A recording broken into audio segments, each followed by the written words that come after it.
Magandang araw sa inyong lahat. Ako nga pala si Liza Nicole Pascual mula sa hanay ng Bachelor of Arts in Communication na naghahatid ng talumpating nagbibigay inspirasyon.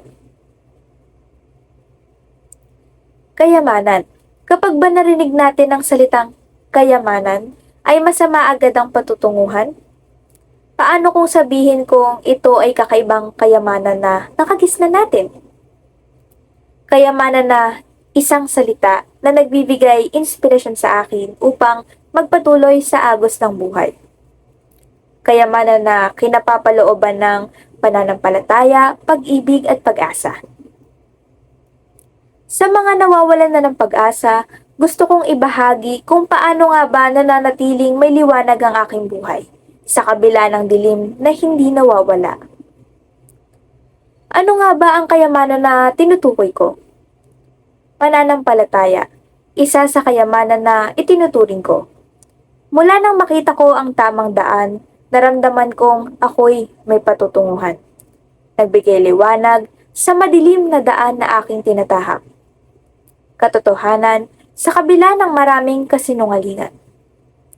Pananampalataya na nagpapalakas ng loob sa akin upang magtiis, magpatuloy, at magtiwala sa Diyos sa lahat ng pagkakataon. Ang kayamanan na ito ay hindi matutumbasan ng kahit ano. Pahingang ayaw mong mawala sa'yo. Isang tahanan na mararamdaman mong hindi ka nag-iisa. Pagkakataon na makapaglingkod sa nagpapalakas sa akin. Pag-asa, isang kayamanan na mahirap makamtan lalo na kapag nasakop ka ng kadiliman. Ang pag-asa ay ang nagbibigay liwanag sa dapat mong lakaran upang makapagpatuloy. May pag-asa kung may pananampalataya. Pag-ibig, pinakadakila sa lahat. Walang pananampalataya at pag-asa kung walang pag-ibig.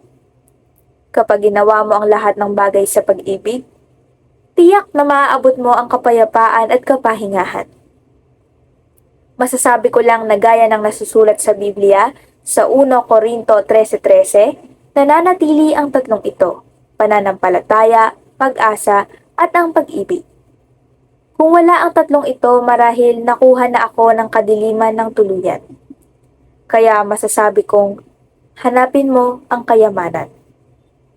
Salamat sa Diyos at binigyan ako ng pagkakataon na makilala siya. Nagkaroon ako ng pananampalataya na nagbibigay sa akin ng patuloy na liwanag upang huwag bumitaw at sumuko. Mayroon ding kamay ng pag-ibig mula sa Diyos, mahal sa buhay, tulad ng pamilya at kaibigan na laging andyan na nagpapalakas ng aking kalooban. Kaya bakit titigil kung mayroon kang kayamanan na nagbibigay inspirasyon? Ang buhay ay hindi madali at habang pinagkakalooban pa ako ng hininga, patuloy pa rin ako lumalaban at lumalakad sa daan na hindi ko alam kung hanggang saan.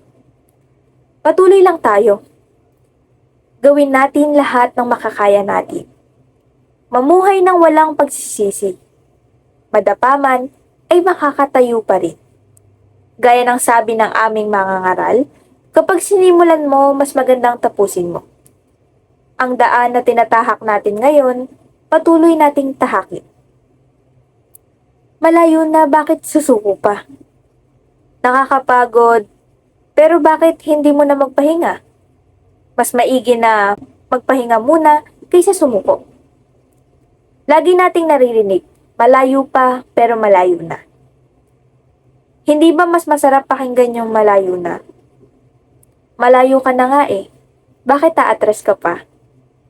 Maraming nagnanais sa katayuan mo. Huwag mong isuko dahil lang sa nanghihina ka. Maging lakas ka ng mahihina. Parte ng buhay yung manghina ka. Pero lagi mong tatandaan, may kamay ng liwanag na nakagabay sa'yo. Ang kayamanan.